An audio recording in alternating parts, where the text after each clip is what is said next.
Bonjour à toutes et à tous et bienvenue dans cette nouvelle vidéo consacrée encore une fois à l'univers des nouvelles technologies et plus particulièrement aujourd'hui à l'univers des NAS Synology avec le test de l'un de leurs derniers produits, le DS420J. Et je tiens d'entrée de jeu à remercier Synology pour le prêt de ce NAS, ce qui m'a évité d'avoir à l'acheter pour vous en proposer le test, et donc ce qui fait que si ça n'avait pas été le cas, je ne vous aurais tout simplement pas proposé ce test. Et donc merci beaucoup à la marque Synology pour la confiance qu'il m'accorde. Pour ceux qui ne sont pas encore tout à fait familiers des gammes de chez Synology, sachez que les séries J sont les séries d'entrée de gamme, qui correspondent à des usages plutôt basiques et à des performances généralement assez limitées, mais on va voir aujourd'hui que les séries J commencent à être suffisamment abouties pour permettre déjà des usages qui seront particulièrement optimisés sur tous les besoins du quotidien. Si vous êtes donc dans un usage familial classique, voire des usages de TPE-PME plutôt limités, ce type de série peut être particulièrement adapté. Je vous propose donc de découvrir ce que recèle en termes de performance ce DS420J juste après l'intro.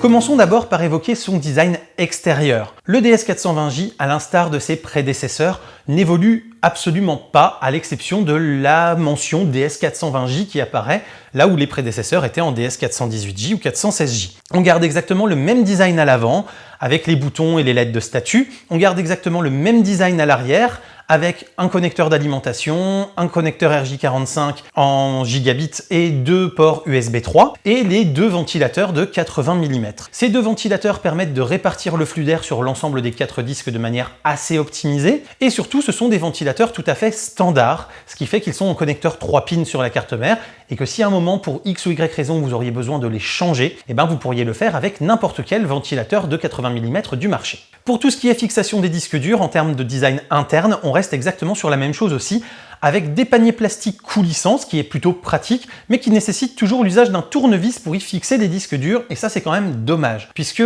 Synology a des systèmes de fixation sans outils sur ses gammes Play, Plus, etc. depuis maintenant plusieurs années, et que la série J s'adressant essentiellement à des gens qui ont des connaissances hardware et même des connaissances informatiques normalement assez limitées, voire quasi inexistantes, eh bien ça pourrait être un gros plus d'avoir une fixation sans outil pour leur simplifier le montage. Cependant, le montage reste assez facile, c'est juste 4 vis à visser sur chaque disque dur, et ça ne vous prendra pas plus de 6 ou 8 minutes pour installer l'ensemble des 4 disques dans votre NAS. Et si on regarde un peu plus dans le détail, on constate que même si le design extérieur et le système de fixation des disques n'évoluent pas depuis de nombreuses années maintenant, le PCB de la carte mère, lui, a évolué par rapport à un 416J par exemple. Ce qui montre bien que Synology fait évoluer son électronique au fil des versions, et ça c'est plutôt une bonne chose et c'est rassurant. Notre petit NAS peut donc accueillir jusqu'à 4 disques durs de 16 Teraoctets chacun. Ce qui fait que si vous optez pour un format étendu au niveau de votre volume de type JBOD ou RAID 0, vous aurez jusqu'à 64 Tera de données utilisables sur votre NAS. Et si vous optez pour un Synology Hybrid RAID ou un RAID 5, histoire d'avoir la défaillance d'un disque possible sans perte de données, eh bien vous pourrez quand même disposer de 48 Tera de données, ce qui devrait être largement suffisant pour tous les usages courants. Et les disques durs de 16 Tera restant encore extrêmement chers,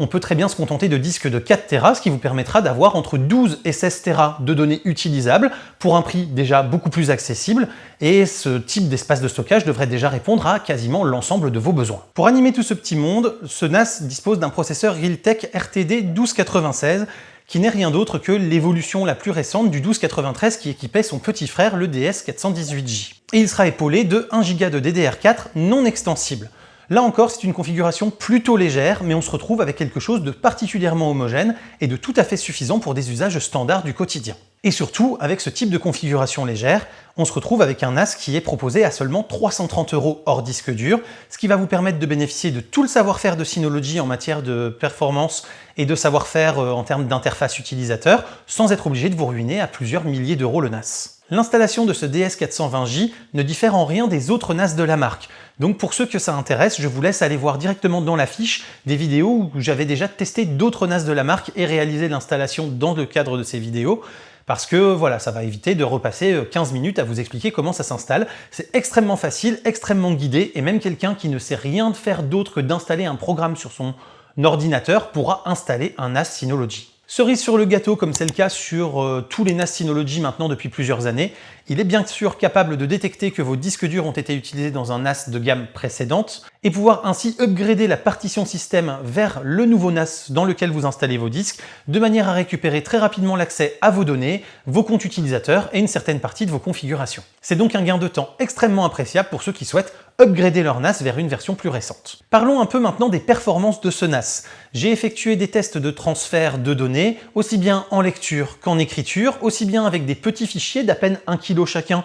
que sur des très gros fichiers de plus de 500 mégaoctets, et avec aussi bien du chiffrement des données que pas de chiffrement de données. Le but étant de voir un petit peu les performances dans diverses configurations et divers types d'usages. En termes d'écriture, sur les plus petits fichiers qui sont toujours les plus problématiques, on va être autour de 12 mégaoctets par seconde, ce qui est déjà très bien sur ce type de fichier. Et on va pouvoir monter sur les plus gros fichiers jusqu'à 111 mégaoctets par seconde, ce qui est une performance extrêmement honorable, puisque un lien gigabit a une capacité théorique maximale de 125 mégaoctets par seconde, qu'on atteint dans les faits quasiment jamais. En termes de lecture maintenant, sur les plus petits fichiers, j'ai réussi à monter jusqu'à 28 mégaoctets par seconde, là où sur les plus gros fichiers, j'étais carrément à 115 mégaoctets par seconde, ce qui est là encore de très bonnes performances, puisque comme je vous le disais, on est sur la saturation quasiment du lien gigabit qui permet à ce NAS d'être relié au réseau, et donc on est sur des performances qui de toute façon, même s'il y avait un meilleur processeur ou plus de RAM ou des choses comme ça, ne pourraient guère augmenter. Si maintenant on regarde en chiffrant les données,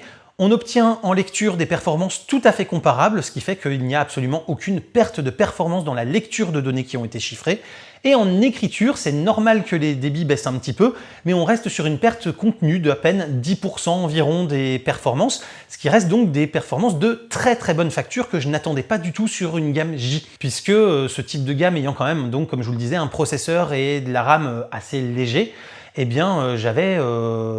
pensé de prime abord qu'ils allaient avoir beaucoup plus de mal dans de l'écriture chiffrée, et donc activer le chiffrement pour avoir plus de sécurité sur vos données ne devrait pas trop affecter les sensations de performance globale que vous aurez dans un usage normal quotidien. Et donc en termes d'usage normal quotidien, voyons un petit peu ce qu'il a dans le ventre. J'ai, pour commencer, mis en place un DL Station avec quelques dizaines de fichiers en échange, de manière à ce que ça puisse mettre un minimum de stress sur l'ensemble de la machine. Et j'ai ensuite fait d'autres tests. J'ai commencé par exemple à essayer de lire des flux ultra haute définition sur divers devices sur mon réseau. Et j'ai pu monter jusqu'à 4 flux simultanés en plus du Download Station qui tournait, et ce de façon totalement fluide. Ce qui fait que même si vous avez 4 personnes dans un foyer, par exemple le père, la mère et chacun de leurs 2 enfants, qui veulent chacun regarder un contenu différent et chacun regarder un contenu qui est en ultra haute définition sur le NAS, eh bien vous n'aurez pas de soucis, ça fonctionnera parfaitement. Par contre, attention, il faut préciser que dans ce type de test, je n'ai pas eu de transcodage à faire, c'est-à-dire que le flux était émis en 4K et était reçu en 4K, donc il n'y avait pas de transcodage pour downscaler par exemple en 1080p les images,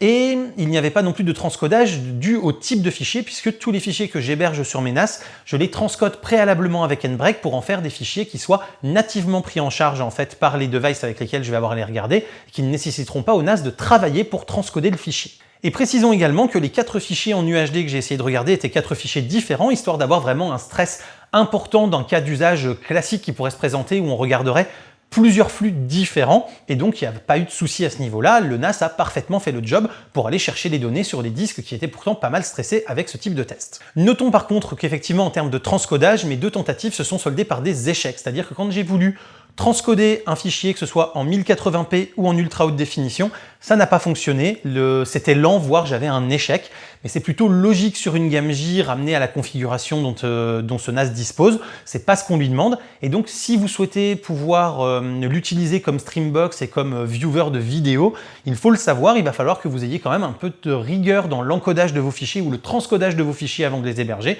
ou alors que vous alliez sur une gamme Play ou plus pour être sûr d'être tranquille et qu'il soit en capacité de transcoder vos fichiers. En ce qui concerne la consommation maintenant, on était autour de 17 watts avec les 4 disques durs installés mais non stressés, donc non utilisés pour faire des lectures ou des écritures. Et je suis monté jusqu'à 35 watts pour les moments où le stress a été le plus important, c'est-à-dire le moment où j'avais effectivement lancé une demande de transcodage, en plus d'avoir le Download Station et des flux 4K qui étaient en cours de lecture. On peut donc estimer qu'en usage normal classique, vous allez avoir une moyenne autour de 25 watts d'utilisation et donc que ce NAS, même si vous ne l'éteignez jamais, vous coûtera à peu près 2 € par mois d'électricité, ce qui reste extrêmement raisonnable pour pouvoir disposer d'un cloud personnel et pouvoir avoir accès à ces données en permanence chez soi comme à l'extérieur. Et en plus, si vous avez des usages extrêmement précis et timés, vous allez pouvoir utiliser les systèmes d'hibernation et les systèmes de paramétrage d'allumage et d'extinction du NAS qui est automatique, de manière à réduire encore cette consommation, et ça c'est des choses que je vous expliquais dans une vidéo que je vous remets également en fiche en haut.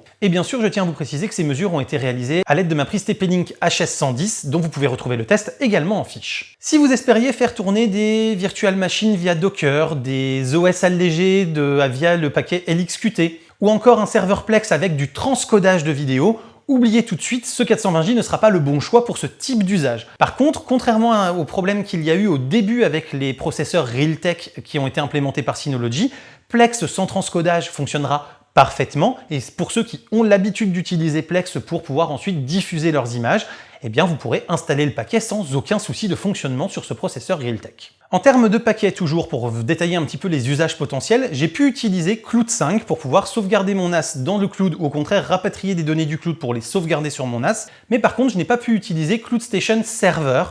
parce que la configuration du NAS ne le permet pas, il est beaucoup trop light pour cela. Ce qui fait que si vous souhaitez pouvoir sauvegarder vos smartphones, tablettes, ordinateurs comme ça à la volée avec du Cloud Station, il va falloir vous orienter sur une gamme un peu plus importante. Synology Chat, tout comme MailStation, était parfaitement fonctionnel sur ce 420J. Par contre, Mail+, et donc a fortiori Mail+ Server, n'était pas disponible pour l'installation, la configuration de ce petit NAS 420J ne permettant pas leur fonctionnement. J'ai pu également tester NoteStation et Synology Office, qui ont toutes les deux parfaitement fonctionné, en tout cas avec 2 utilisateurs simultanés, puisqu'étant tout seul pour réaliser mon test, je n'ai pas pu simuler plus de 2 utilisateurs en même temps, mais donc ça veut dire encore une fois que pour un usage familial ou TPE-PME, vous allez même pouvoir profiter de ces suites bureautiques et de ces systèmes embarqués à votre NAS de manière totalement fluide et fonctionnelle. Et de la même manière, AudioStation, serveur multimédia, VideoStation, PhotoStation ou Moments ont été parfaitement fonctionnels sur le NAS lors de mes tests. Simplement, pour toute la partie PhotoStation,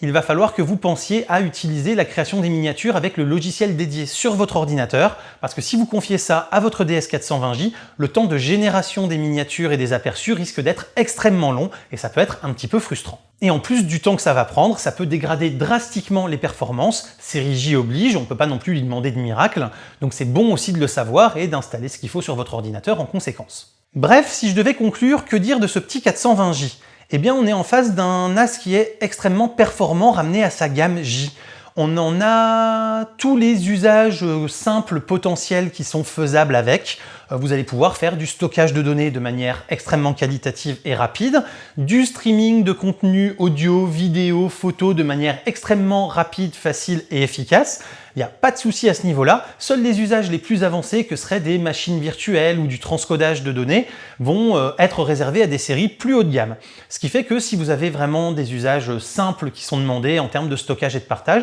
ce 420J me semble être une extrêmement bonne alternative à envisager si vous souhaitez vous équiper d'un NAS. Maintenant, si vous avez déjà un NAS Synology de série J en 418 ou en 416, je ne pense pas que le gap de performance soit suffisant pour nécessiter de monter en gamme sur ce 420J. Par contre, si vous avez des gammes 414 ou encore plus anciennes, vous pouvez effectivement vous lancer, le gap sera suffisamment important pour le mériter, et surtout, vous pourrez comme ça bénéficier de toutes les dernières innovations de DiskStation Manager, y compris pour les versions suivantes, normalement sans trop de difficultés. Une gamme 2020 devrait être facilement supportée, même après 2023 et le passage sur DiskStation Manager 7. Enfin, pour ceux qui pouvaient se poser la question de vouloir bénéficier du BTRFS, sachez que cette série J, comme toutes les séries J jusqu'à maintenant, ne le propose pas. Et donc, si vous voulez la sécurité des données qui est offerte par ce nouveau système de fichiers, eh bien, il va falloir que vous montiez là encore sur des gammes beaucoup plus hautes et beaucoup plus récentes pour pouvoir en bénéficier. J'espère en tout cas que cette vidéo vous a plu et vous a appris des choses. Si c'est le cas, n'hésitez pas à commenter, liker, vous abonner et partager, à faire un tour sur Utip et sur Tipeee pour soutenir la chaîne financièrement. Quant à moi, je vous dis à très bientôt pour plein de prochaines vidéos photos, techno, informatique et jeux vidéo qui font le contenu de la chaîne au quotidien. Il y aura bien sûr de nouvelles vidéos sur Synology et j'espère que la marque acceptera de me prêter de nouveaux modèles à l'avenir pour vous en proposer des tests. D'ici là, continuez de regarder des vidéos sur YouTube et de rester curieux. Salut à tous! Bye bye.